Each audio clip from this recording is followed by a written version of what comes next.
Ser podcast. En la cadena Ser. Porque nadie me entiende. La hora extra. Estoy aquí, imaginándome vieja, jodida. Y me pregunto si llegaré a vieja. O si me moriré cualquier noche de estas ahogada en mi propio vómito, sin que nadie quiera siquiera reconocer mi cadáver. Todos pagamos por nuestros actos. Llegarás y reconocerás nuestro cadáver. De eso ya me ocupé yo. De restaurar todo lo que hiciste para que podamos irnos tranquilas. Nos iremos completas y pletóricas. Todos me dicen el negro llorona, negro, pero cariñoso. Con Raquel García. Todos me dicen el negro llorona, negro, pero cariñoso. Yo soy como el chile verde llorona, picante, pero sabroso. Fue la primera mujer en subirse a un escenario en México vestida con unos pantalones, un escándalo en los años 50. Chabela Vargas ya había actuado como mandaban los cánones de la época, con vestido, maquillada y pelo suelto, pero no convenció ni al público ni a sí misma. La historia de Chabela es una historia de búsqueda, de libertad y de identidad. Abandonada por sus padres, apenas tenía 20 años cuando decidió emigrar de su Costa Rica natal.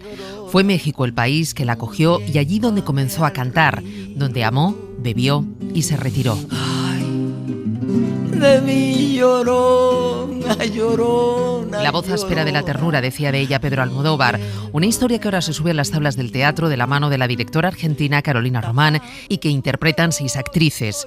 Un texto que reivindica y nos descubre a la mujer detrás del mito, siempre acompañada de sus inseparables rancheras.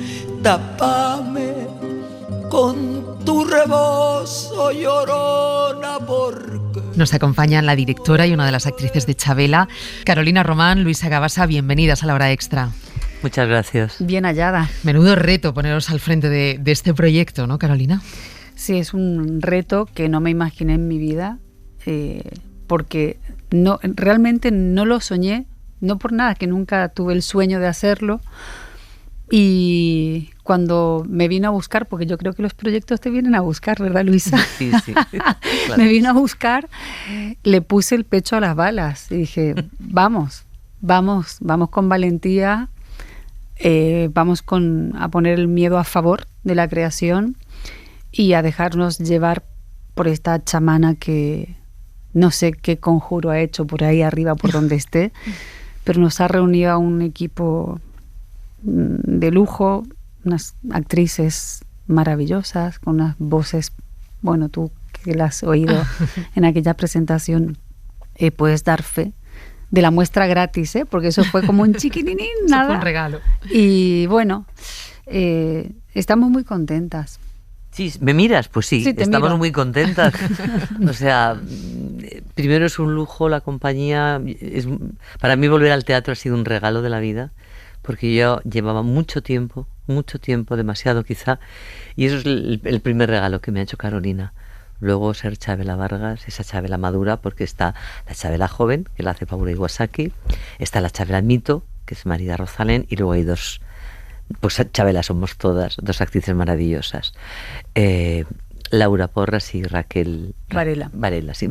Y luego me acuerdo de Luis Varela y entonces me sale el apellido. Bueno, es que menudo elenco. Con unas voces todas maravillosas. Y remando todas a favor, ¿verdad, Carolina? Con Rosalén y con Nita. Bueno, sí, perdón, Nita. Hombre, esas son nuestras Chabelas mito, porque a ver, te organizo un poco el esquema. Pero vamos a ir por partes, claro. Sí, te voy a organizar un poco. Claro, ¿Quiénes son quiénes? ¿Cómo se monta todo este proyecto? Empezando, bueno, Carolina, porque tú entras en contacto con quien fue, sobre todo, la persona más cercana al final de la vida de Chabela, con María Cortina. Es una forma también de conocer a través de esa mirada, pues más al ser humano que al mito, más que al personaje. No sé cómo ha sido ese trabajo de documentación, cómo te ha servido para ir redescubriendo a Chabela, y ahora vamos entrando en cómo se ha montado esta obra. Pues mira, yo estuve 2 veces de gira en México con Juguetes Rotos, y en aquella ocasión, la primera vez me llevaron al Senado de México para hablar, se llama un conversatorio, para hablar de arte y transexualidad. Y ahí estaba María Cortina. Claro, yo sí sé quién es ella. Y hablando dije, bueno, María, mañana tengo una función de juguetes, si quieres venir. Dijo, pues lo mismo voy. Bueno, pues cuando llega María al teatro, lo cuento siempre porque a mí me emocionan estas no casualidades. Ella venía con un libro y yo pensé, me quiere regalar un libro, qué bien. Y digo, ¿es para mí? Y me dice literalmente, sí o no, ¿no te importa que te lo dé después de ver la función? Digo, no me importa. Me dice, ¿y si no te lo doy no te enfadas? Digo, no. Y entonces ella tenía un palco y le dije, mira, te vas a sentar a mi lado, aquí en el centro, porque tú no vas a ver mi función así de chaflán. Y me dijo, ¿tú dónde te sientas en este teatro? Y entonces le dije, en la segunda butaca de la segunda fila, por si hay que salir para adelante, para atrás. Dice, ¿puedes levantar la butaca? La levanto, decía Chabela Vargas. Era su butaca. Ahí yo ya me quedé un poco pasmada. Y cuando nos íbamos a sentar me dijo, ¿puedes dejar una butaca entre nosotras dos? Libre. Y puso el libro. Y cuando terminó la función, ella estaba muy emocionada y con una letra muy temblorosa me hizo una dedicatoria preciosa y decía algo así como, gracias por traer y cantar tantas verdades a México. A Chabela le hubiera encantado esta función. Bueno, eso fue la semillita para que nosotras nos sigamos juntando a beber tequila. Uh-huh. Y entre tequila y tequila, resulta que lo que ella me contaba era mágico, porque no está en ningún libro específicamente, no está en Netflix, en Movistar. Y digo, esto es muy rico, María. Digo, qué maravilla haber conocido al ser humano. Es decir, el mito creo que más o menos todos podemos intuir o conocer mucho. A mí me gustaba Chabela, pero no era fan de estas fanáticas. Entonces, cuando surge la propuesta de Fabián Ojeda, que es Rocambolescas, ¿no?, el productor, junto con Nacho Guerreros, me dicen, Carolina, ¿qué te parece? Digo, bueno, un reto enorme. Pero me apetecía mucho el ser humano. Esta cosa mística que tenía ella, la nombraron la última chamana. Uh-huh. Los indios, los huicholes, que fueron quien la rescataron del infierno de alcohol, ¿no? Y esa redención en vida de la persona que antes de cruzar el más allá, la vida le dé la oportunidad de pegar una vuelta entera al mundo y reivindicarse y glorificarse, me pareció tan bonito que dije, yo todo esto en algún momento lo tengo que escribir. Claro, y una parte de ella que se conoce, ella decía de sí misma, más macha y borracha que ningún hombre, nunca ocultó pues su lesbianismo, sus problemas con el alcohol, sus amantes, entre las que estaba Frida Kahlo, esos años desaparecida en un recóndito pueblo en el centro de México, todos creían que había muerto, redescubierta también en los años 90. Cuéntanos en qué momento se centra la obra y, como tú decías, cómo se construye con varias actrices, con ese elenco, esta obra. Bien, pues el reto de contar los últimos 3 días de vida de Chabela requiere de también un acto de, no sé, es un acto de amor hacia la muerte, porque es celebrar la muerte, es realmente contar desde una persona terminal con morfina todo el recorrido emocional, las capas entre el recuerdo, entre lo que está pasando aquí y ahora y entre lo que la morfina hace en esta ayuda para ir hacia, ¿no?, transitar este último umbral. Y yo tenía claro que quería hacerlo con dulzura, con realidad. Hemos hablado con gente de paliativos también para informarnos muy bien qué pasa, ¿no?, en ese último tramo. Y con mucho respeto. Luisa, tú interpretas a esa Chabela mayor en esos últimos días de vida. Decía Carolina, los proyectos a veces te llegan. No sé cómo te llegó a ti interpretar a Chabela. Pues mira, Luis Motola, que es un actor muy querido, me invitó a su programa de radio y está también Alberto. Alberto Vázquez. Alberto Vázquez. Sí. Y yo llevaba un disco de canción francesa para regalárselo a Luis Motola, que somos amigos. Y cuando me encontré ahí con Alberto, digo, chico, Alberto, digo, pero qué tonta, como no te he traído un disco a ti también. Digo, mira, voy a ver la función porque su marido estaba haciendo la última función hasta ahora de Carolina. Amaeru, una cosa maravillosa. Y allá que nos fuimos, Luis Motola y yo, lloramos lo indecible, yo con el disquito ahí de la canción francesa, para dárselo a Raúl para que se lo diera a Alberto. Y en ese momento apareció por ahí Carolina y se me quedó mirando con una cara un poco rara, como con cara de, no sé, cara rara. Yo justo le acababa de dar el disco a Raúl y Carolina le acaba de preguntar, ¿tú sabes si Luisa canta? Y le dijo a Raúl, dice, no tengo ni idea. Y 5 minutos después le entrego yo el disco de canción francesa. Y entonces a los 10 minutos Carolina sabe que yo canto. Y ahí ya no sé qué le pasó a ella, porque yo...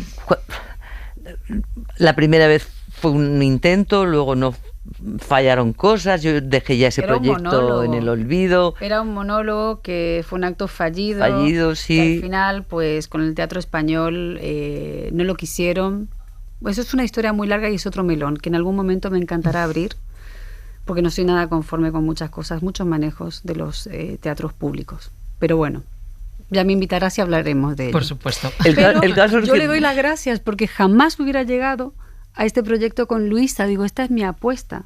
Y es que yo la vi y de repente me la imagino con el jorongo, el pelo corto y me manda esta canción, la escucho con esa voz que esta mujer canta y se abre la tierra. Y dije, ¿pero esto? Y bueno, nada, Luisa, yo no sé tú qué opinas, pero yo creo que te buscan los proyectos. Está siendo tan hermoso.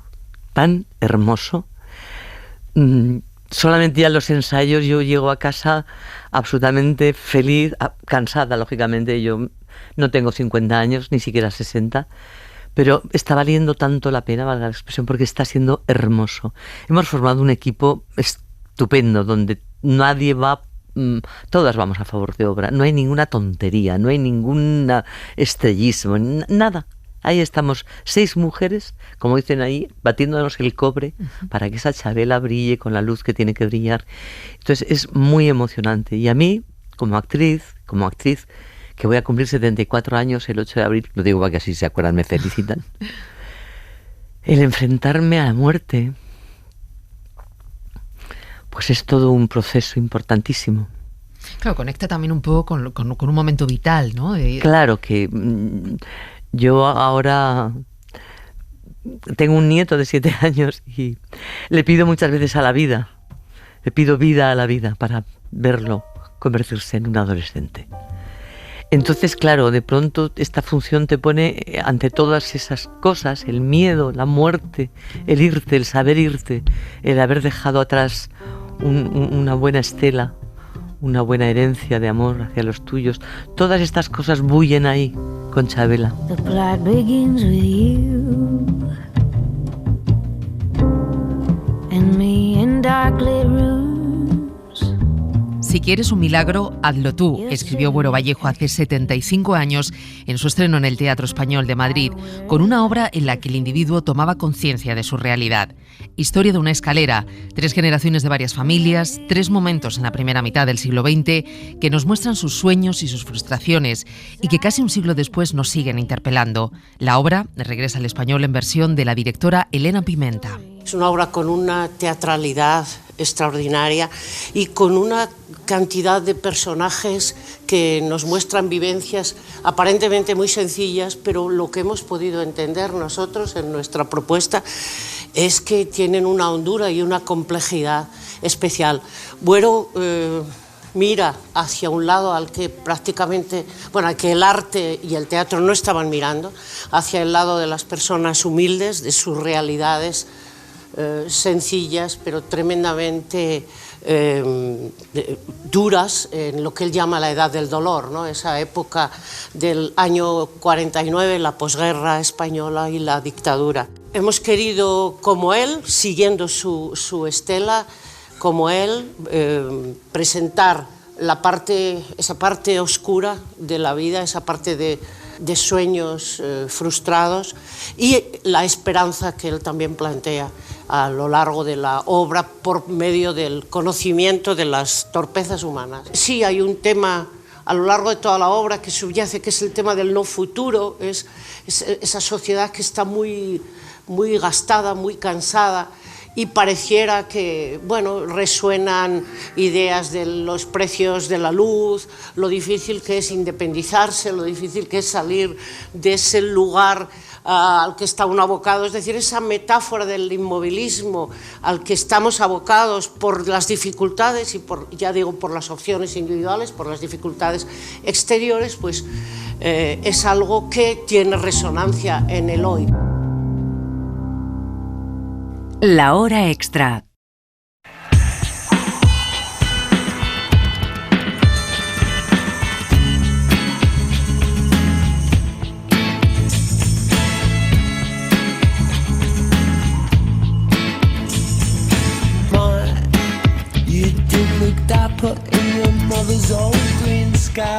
Leemos más, sobre todo en nuestro tiempo libre.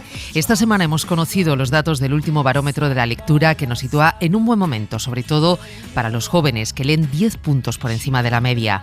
Los datos los hemos conocido la misma semana en la que se han fallado 2 importantes premios literarios. El premio Alfaguara, que este año cumplía 28 ediciones, y que ha sido para el escritor argentino Guillermo Sacomano, por su obra Arderá el viento. Una novela sobre una pareja excéntrica, la Argentina rural, que recuerda al universo de David Lynch y que provoca a la vez espanto y risa morbosa, una metáfora distorsionada del espíritu de nuestro tiempo, como ha destacado el jurado. No sé si lo logré, pero me pareció que la sumatoria de historias conformaba una historia. Cómo narrar una comunidad que funciona y opera no solo como metáfora de la, entre comillas, condición humana, sino del mundo en que vivimos, porque eso puede pasar en un barrio porteño, como puede pasar en un barrio de Madrid, está pasando alrededor nuestro todo el tiempo, la corrupción, la coima, el narco, la traición, la hipocresía, la derechización. Y el escritor Aria Paco ha sido galardonado con el premio Anagrama de Novela por Teoría del Joc, sobre el deseo heterosexual, la seducción, el sexo masculino y la culpa. Una novela que dibuja el paisaje de una generación que se interroga sobre el feminismo, las nuevas formas de masculinidad, el matrimonio y la monogamia. Yo quería hablar de las cosas de las que hablo cuando estoy con mis amigos. Creo que la sociedad está hablando mucho sobre este tema. A mí me interesaba mucho. Quería hablar de esto y aportar esta perspectiva. Me estaba faltando esta novela heterosexual del deseo masculino que interiorice o se interrogue sobre las cosas del feminismo. Y al final, antes que escritores, somos lectores. Fui a buscar el libro que quería leer.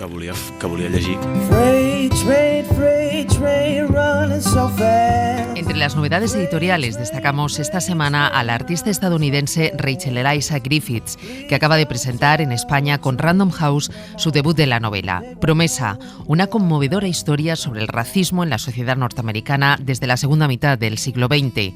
Una historia de memoria, de amor y de supervivencia en el seno de una familia afroamericana ambientada en los años 50. Lo que me resulta un tanto triste es que hay tantos elementos, tantos aspectos de esa época que son tan urgentes e inmediatos. ¿Qué pasa? Ese America Great Again es volver a Jim Crow, a ese control del cuerpo de las mujeres por parte de los hombres. ¿Qué significa volver a 1950? En aquel momento no se podía ni mencionar la palabra gay ni homosexual, no, era imposible, absolutamente imposible. El matrimonio entre distintas razas pues era ilegal, y hay tantas cosas que están pasando ahora que hacen un eco de esa presunta época grande que sí, claro, yo pienso que es el gran momento, cuando la gente venía en barcos, la esclavitud. Creo que ese trauma, esa disonancia me sigue fascinando, impactando, y veo que hay como una iteración, una repetición que se está produciendo ahora, y no me estoy centrando en el líder de todo esto, ¿eh? No, yo a mí lo que me interesa no es tanto él, sino la gente. ¿Qué quiere la gente de Estados Unidos? ¿Lo saben? Y Alfaguara acaba de publicar en España El filatelista de Nicolas Foyd, fiscal en el cantón suizo de Neuchâtel, que lleva casi 20 años escribiendo novelas policíacas que se inspiran en muchos de los casos en los que ha trabajado. Varios premios y un gran éxito de ventas avalan estas historias de violencia, de torturas, de maldad en estado puro, que mantienen en vilo hasta el último giro final y al que Joel Dicker ya ha llamado para que forme parte del catálogo de su sello editorial. Hemos conversado con el autor a su paso por Madrid. Le imagino preparando sus casos y a la vez tomando notas para sus tramas. ¿Cuánto hay de esos casos reales en sus historias? ¿Cuándo comienza a escribir? ¿Dónde encuentra la inspiración? Ok, ça fait beaucoup de questions. Alors, effectivement, je travaille en Suisse comme procureur depuis 26 ans et depuis 4 ans à temps partiel. Son muchas las preguntas que has hecho, pero efectivamente trabajo en Suiza como fiscal desde hace 26 años, pero desde hace años trabajo a tiempo parcial, porque he querido dedicarle tiempo a escribir novelas y también a vivir de lo que escribo. En las novelas policíacas que escribo utilizo mis conocimientos y mi trabajo como fiscal. Tengo que dirigir la policía. Trabajo con la policía científica, con medicina legal, con las cárceles, con abogados, con expertos psiquiatras. Básicamente todo el mundo que conozco desde hace 26 años. Estoy limitado por el secreto profesional, evidentemente. Tengo una serie de límites que no debo sobrepasar, pero en los libros utilizo ese conocimiento que tengo y si en algún momento utilizo algún tipo de historia existente, la modifico para que no sea algo que se pueda identificar fácilmente. Pero en el caso del libro del filatelista hay muchísimas anécdotas que son reales.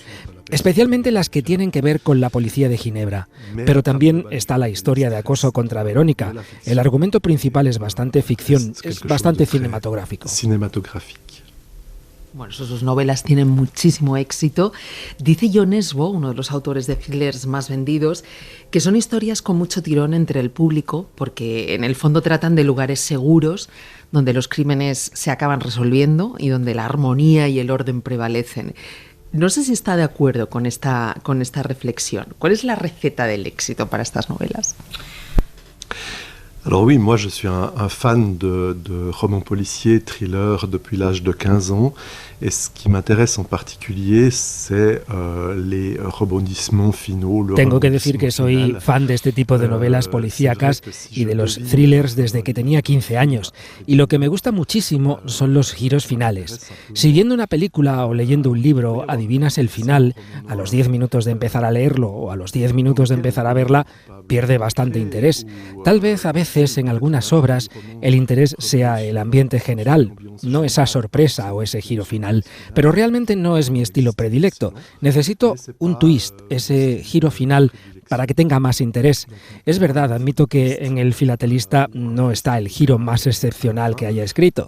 Tal vez algunas personas lo adivinan, tal vez otras personas no lo adivinen, pero siempre necesito que esté eso ahí. Las novelas policíacas las entiendo como un pretexto para hablar de problemas de la sociedad actual, como por ejemplo, en este libro sería el feminicidio y el acoso, problemas de la sociedad actual que habría que erradicar, contra los que hay que luchar. La policía y la justicia están haciendo un trabajo enorme para luchar contra ellos. Y también hay que buscar formas más efectivas de intentar limitar la gran cantidad de casos que sufren este tipo de problemas, tanto en la vida real como en las películas. Lo que hay que dejar súper claro es que no hay maniqueísmo posible. No me gusta nada. Las cosas no son o blancas o negras. Al final, nada es totalmente bueno o totalmente malo. Hay zonas grises, y en mis años como fiscal he podido descubrir que hay cosas buenas y cosas malas en todo el mundo, incluyendo los policías, los magistrados e incluso las propias personas que cometen crímenes. Bueno, iba a preguntarle precisamente por esas violencias que aborda en sus novelas. En El filatelista, que es la primera que publica en España, habla de violencia de género, como hablaba hace un momento. Hay bullying también, hay abusos sexuales a menores, incluso violencia vicaria. ¿Cómo cree que estas violencias nos definen como sociedad? Alors, je pense qu'on vit dans une société violente, mais j'aime citer un policier qui est hélas décédé aujourd'hui, qui était spécialiste des violences en Suisse, et qui disait que la société d'aujourd'hui n'est pas forcément plus violente qu'il y a 30 ans en arrière. Vivimos en una sociedad violenta y siempre recuerdo a un policía con el que trabajé, que ya ha fallecido, que hablaba de la violencia en Suiza y decía que realmente la sociedad no es más violenta que hace 30 o 40 años. Lo que pasa es que a día de hoy la violencia sí que se puede prever de una forma más rápida, porque tenemos más medios, tenemos una información mucho más inmediata. Gracias o por culpa de Internet, de las redes sociales, de todo este mundo, de la inmediatez en la que vivimos, se habla de muchísimos temas de una forma mucho más rápida y de una forma mucho más inmediata. Esto nos da la sensación de que vivimos en una sociedad más violenta, pero no necesariamente es así. En este libro hablo mucho de la violencia de género, la violencia contra la mujer especialmente. Hay distintas naturalezas, distintas formas de ejercerla. Tenemos la violencia dentro de la pareja, dentro de los matrimonios. Puede ser que hieran físicamente a la persona que sea a través de amenazas verbales y al final, desafortunadamente, algunos de estos casos terminan en feminicidio. Estos problemas son muy de actualidad, también el stalking o el acoso del que hablo en el libro. Y es verdad que hablo de la violencia contra la mujer. No digo que no exista la violencia de las mujeres contra los hombres, pero estadísticamente es algo bastante residual. Bueno, usted ha visto muchísima violencia, está acostumbrado a ella. Hay series como ha pasado con Dahmer, no sé si ha podido verla, que se ha convertido en un auténtico fenómeno, también Los Hermanos Cortés. ¿Cree que existe cierta fascinación o atracción por este tipo de personas, de personajes que encarnan el mal? Alors, je pense que le roman policier attire depuis des décennies. Et je pense qu'il y a une double fascinación du public. Creo que la novela policíaca es algo que atrae a las personas desde hace décadas y hay una doble fascinación en este sentido por parte del público. Los lectores, o sea, la gente que lee o la gente que ve este tipo de series o de películas. Por un lado tenemos esa admiración hacia el trabajo de la policía, de la justicia penal, especialmente hacia las investigaciones de la policía que se llevan en secreto. Y por otro lado, que sería el lado tal vez más oscuro, más turbio, es esta atracción por la psicología del malo, del asesino en serie. El público está fascinado por esos horrores, porque por un lado se preguntan ¿por qué? ¿Cómo ha llegado hasta ese extremo que le ha llevado a hacer esto? También un poco ese miedo que se siente cuando se observan este tipo de cosas. Ça mobilise les fantasmes les plus inavouables. La hora extra. En la lejanía,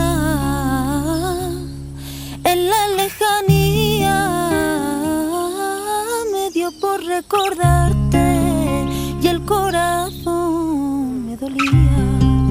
La Tania es una de las cantantes nominadas a los premios Goya por su canción Los Almendros, para el documental de Antón Álvarez, Zetangana, la guitarra flamenca de Geray Cortés, y una de las invitadas a la mesa de artistas nominadas a Mejor Canción Original, que podréis escuchar en la hora extra la semana que viene.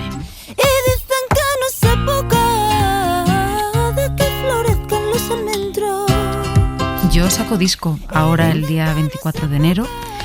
Y bueno, con muchas ganas de... O sea, mi primer disco, no sé, mucha emoción y muchas ganas de hacer directos también, de hacer conciertos y nada, y muy contenta, muy feliz. Y entrevistas. Y entrevistas, sí, sí. Y exponerte todo. A ver, y seguir haciendo canciones y bueno. Qué bien. Y seguir haciendo esto que tanto me gusta, a ver si es posible. Si no lo sabía, hasta el día en que me muera, yo por ti voy a dar mi vida. Junto a ella estarán Alondra Bentley, que ha compuesto junto a Isaac y la Cuesta Love is the Words para segundo premio, María Arnal, que ha compuesto La Virgen Roja para la película homónima que dirige Paula Ortiz, y Valeria Castro con El borde del mundo, canción compuesta para el 47 de Marcel Barrena. Pero eso lo dejamos para la semana que viene. Ya saben que todos nuestros contenidos los pueden escuchar ampliados en nuestra web de cadenaser.com y en todas las plataformas de audio. Ahora sí, nos vamos. Gracias a María Jesús Rodríguez, que ha estado al frente de la técnica, y a los que cada semana nos escucháis al otro lado. Adiós. Y dicen que no es época de que florezcan los almendros. Y dicen que no es época de que florezcan los almendros. Desde que me ha dicho que viene, están floreciendo, están floreciendo, están floreciendo floreciendo, están floreciendo, están floreciendo, están floreciendo, están floreciendo, están floreciendo. Para no perderte ningún episodio, síguenos en la aplicación o la web de la SER, Podium Podcast o tu plataforma de audio favorita.